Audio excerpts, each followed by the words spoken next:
Assalamualaikum warahmatullahi wabarakatuh. Perkenalkan, nama saya Dede Rizkia Rahmah, mahasiswi farmasi Universitas Buana Perjuangan Karawang. Di sini saya akan memaparkan terkait jurnal uji klinik untuk memenuhi tugas ujian tengah semester atau UTS, mata kuliah uji klinik dan Good Clinical Practice atau GCP. Jurnal penelitian yang akan saya paparkan yaitu pengaruh pemberian seduh bubuk kayu manis terhadap kadar glukosa darah puasa 2 jam postprandial pada penderita diabetes mellitus tipe 2.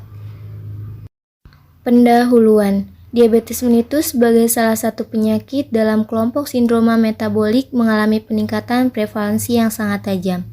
Prevalensi penderita diabetes mellitus meningkat bukan hanya di Indonesia, namun juga dialami oleh seluruh negara. Prevalensi di Indonesia pada tahun 2000-an yaitu 8,4 juta penduduk penderita diabetes. Sedangkan pada tahun 2030, penduduk Indonesia yang menderita diabetes mellitus mencapai 21,3 juta penduduk dan berada pada urutan keempat prediksi penderita diabetes terbanyak di dunia menurut WHO. Data terbaru menunjukkan bahwa peningkatan jumlah prevalensi penderita diabetes ini bukan hanya dari kalangan usia lanjut, namun juga dari individu produktif yang berusia lebih dari 20 tahun. Glukosa darah 2 jam postprandial atau GDP-2-PP merupakan kadar plasma glukosa dalam darah setelah adanya glukosa yang mengalir bersama darah 2 jam setelah asupan oral. Tes ini untuk melihat respon pankreas dan sel hidup glukosa yang masuk bersama dengan makanan. Metode ini lebih mudah untuk dilakukan sebab terdapat pengaruh asupan gizi serta respon reseptor insulin pada sel.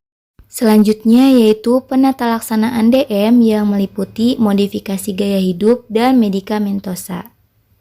Medikamentosa atau pengobatan dapat disertai dengan herbal yang memiliki potensi memperbaiki keadaan hiperglikemia. Salah satunya adalah kayu manis. Kulit kayu manis ini mengandung zat aktif yaitu polifenol yang bekerja dengan meningkatkan protein reseptor insulin pada sel, sehingga dapat meningkatkan sensitivitas insulin dan menurunkan kadar glukosa darah mendekati normal. Salah satu komponen polifenol tersebut yaitu sinamaldehida, dengan mekanisme kerja sebagai antiinflamasi, antioksidan, potensial hipoglikemik, serta hipolipidemik. Karena kandungan zat aktif inilah, kayu manis dapat diolah menjadi suatu bahan yang membantu menurunkan kadar glukosa darah pada pasien diabetes mellitus dan dapat digunakan dalam jangka panjang. Jenis kayu manis ini merupakan jenis yang banyak beredar di Indonesia, sehingga penderita diabetes mellitus ataupun masyarakat umum mampu mendapatkannya dengan mudah. Selain itu, pemrosesan yang dilakukan sangat mudah dan dapat dilakukan di tingkat rumah tangga. Tujuan dari penelitian ini adalah untuk melihat pengaruh seduhan bubuk kayu manis terhadap kadar glukosa darah puasa 2 jam postprandial atau GDP-2-PP pada penderita diabetes mellitus tipe 2. Metodologi penelitian, jenis dan rancangan penelitian. Penelitian ini dilaksanakan di lingkup kerja Puskesmas Ngawi, Kecamatan Ngawi, Kabupaten Ngawi, Provinsi Jawa Timur.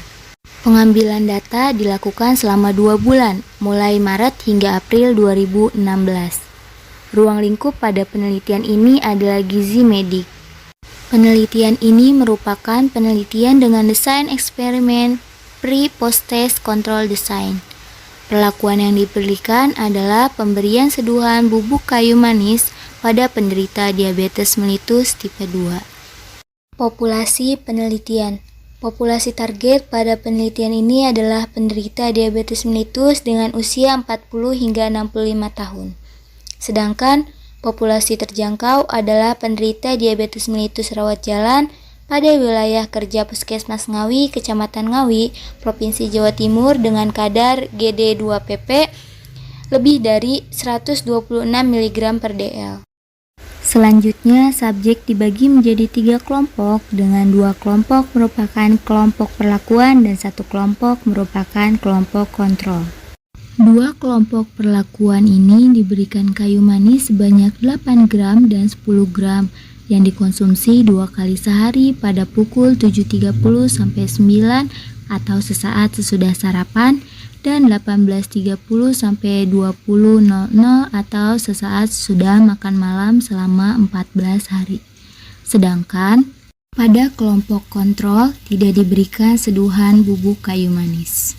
Setelah 14 hari, ketiga kelompok kembali melakukan tes darah untuk melihat kadar glukosa darah puasa 2 jam postprandial.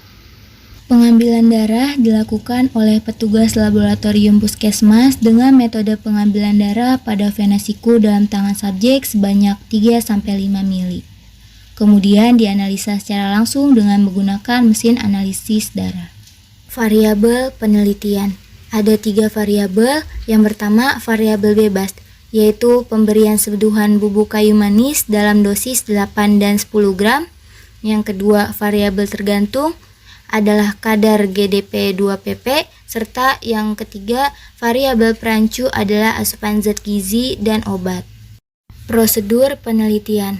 Sampel bubuk kayu manis dari spesies Cinnamomum zeylanicum didapat dari petani lokal di daerah Ngerambe, Kabupaten Ngawi dengan spesifikasi spesies dari Dinas Pertanian Pangan dan Hortikultura Kabupaten Ngawi dalam bentuk kulit kayu manis segar setengah kering. Persiapan sampel. Sampel dibersihkan dan didesinfektasi terlebih dahulu untuk menghilangkan sisa-sisa kotoran yang menempel. Kemudian dibersihkan dengan air dan dikeringkan pada oven suhu 20 derajat Celcius hingga benar-benar kering. Kemudian haluskan dengan grinder hingga sangat halus. Ayak bubuk kayu manis dan kemas ke dalam ukuran 8 gram yang dibagi menjadi 2 kantong dengan masing-masing berat 4 gram dan 10 gram yang dibagi menjadi 2 kantong dengan masing-masing berat 5 gram. Cara untuk penyeduhan. Siapkan 100 ml air mineral bersuhu 70-80 derajat Celcius. Tuangkan bubuk kayu manis sebanyak 1 kantong plastik dan aduk hingga sempurna. Seduhan ini harus diminum segera setelah selesai pengadukan. Selanjutnya yaitu analisis data. Data yang dikumpulkan adalah identitas subjek, riwayat penyakit, dan pengobatan yang terdapat pada medical record. Riwayat makan dengan metode daily food record selama 7 hari pada hari ke-8 hingga 14 intervensi, serta kadar GDP2PP sebelum dan sesudah intervensi. Analisis data dilakukan dengan menggunakan program komputer. Analisis pengaruh variabel perancu terhadap variabel tergantung dengan menggunakan mode komparatif, Pirate test, dan ANOVA jika ditemukan data dengan jumlah kelompok sampel lebih dari 2. Analisis data secara statistik dilakukan dengan tingkat kepercayaan 95% dan tingkat signifikan atau alfa 0,05. Jika P kurang dari 0,05 maka terdapat perbedaan makna, dan jika P lebih dari 0,05 maka tidak ada perbedaan makna yang signifikan. Selanjutnya yaitu hasil penelitian. Tabel 1 menunjukkan karakteristik subjek DM tipe 2 berdasarkan hasil wawancara langsung dan data pada medical record. Tabelnya dapat dilihat. Berdasarkan tabel tersebut, dapat disimpulkan bahwa karakteristik data yang meliputi jenis kelamin, kelompok umur, jenis obat pada kelompok perlakuan, dan kelompok kontrol tidak memiliki perbedaan yang signifikan dengan nilai P lebih dari 0,05. Pada tabel 2, menunjukkan karakteristik asupan subjek yang diambil dengan metode 1x24 jam recall. Tabelnya dapat dilihat. Dan berdasarkan tabel tersebut dapat disimpulkan bahwa karakteristik asupan subjek pada kelompok perlakuan dan kelompok kontrol sebelum intervensi tidak menunjukkan adanya perbedaan yang bermakna. Tabel 3, pengaruh pemberian seduhan bubuk kayu manis terhadap kadar GDP2PP pada kelompok kontrol dan kelompok perlakuan. Tabelnya dapat dilihat. Berdasarkan tabel ini, dapat disimpulkan bahwa kedua kelompok perlakuan pada penelitian ini memiliki perbedaan yang bermakna pada penurunan kadar GDP2PP pre and post test intervensi dengan hasil yang signifikan. Pada tabel terakhir atau tabel 4, pengaruh penggunaan obat dengan perubahan GD2PP pada kelompok kontrol dan kelompok perlakuan. Tabelnya bisa dilihat.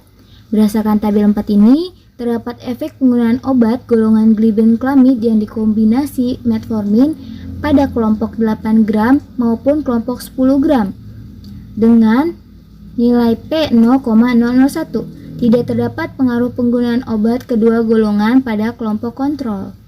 Selanjutnya yaitu pembahasan. Analisa hasil food records pada semua subjek menunjukkan tidak terdapat hubungan bermakna antara penurunan GDP-2PP pada kelompok perlakuan dengan asupan zat gizi yang meliputi energi, protein, lemak, karbohidrat, dan serat. Selain asupan gizi, obat juga merupakan variabel perancu dalam penelitian ini. Terdapat 2 golongan obat yang digunakan oleh seluruh subjek yang meliputi glibenclamid dan metformin. Obat yang paling berpengaruh terhadap penurunan kadar glukosa darah adalah golongan obat pertama, yaitu glibenclamid dan metformin atau biasa disebut obat kombinasi. Mekanisme kerja metformin adalah dengan mengurangi produksi glukosa oleh hati, mengurangi absorpsi glukosa, dan meningkatkan konversi glukosa menjadi glikogen. Tetapi dengan adanya peningkatan keparahan pada diabetes, metformin menjadi tidak efektif. Untuk itu, diperlukan pengobatan lanjutan seperti dosis kombinasi glibenclamid yang merupakan golongan sulfonylurea.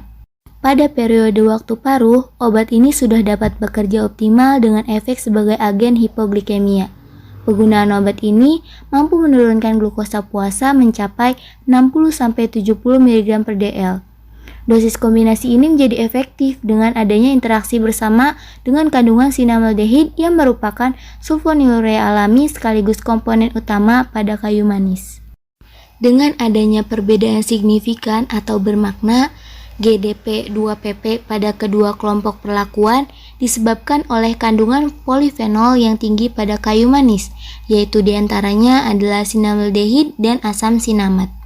Komponen utama pada kayu manis jenis ini adalah sinamaldehid dengan presentase sebesar 94,728% yang didapat dengan metode destilasi uap selama 5 jam. Sehingga dari 1 gram bubuk kayu manis didapat sinamaldehid sebanyak 0,95 gram. Selain itu, komponen polifenol utama pada kayu manis diantaranya adalah asam sinamat dan asam ferulat.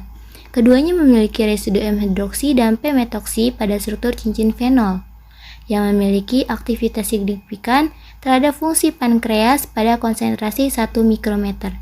Hal ini disebabkan karena peningkatan uptake glukosa dan memperlambat gluconeogenesis hepatik dengan tanpa efek dari output insulin pankreas. Kerja optimal dari seduhan kayu manis ini dipengaruhi antara lain oleh kandungan spesifik spesies, cara desinfeksi, dan cara pengolahan kayu manis menjadi bubuk.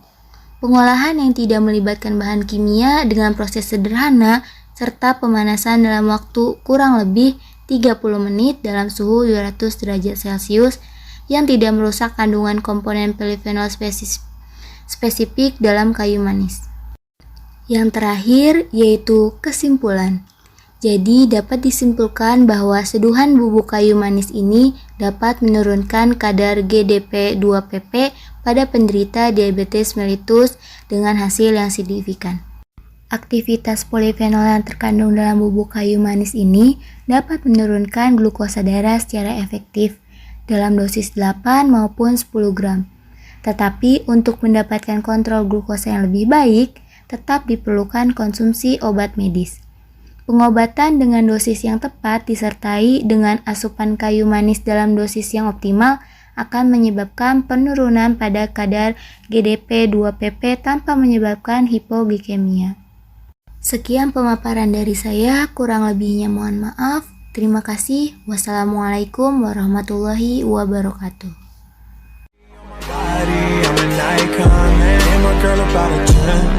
I should fuck her in the Benz.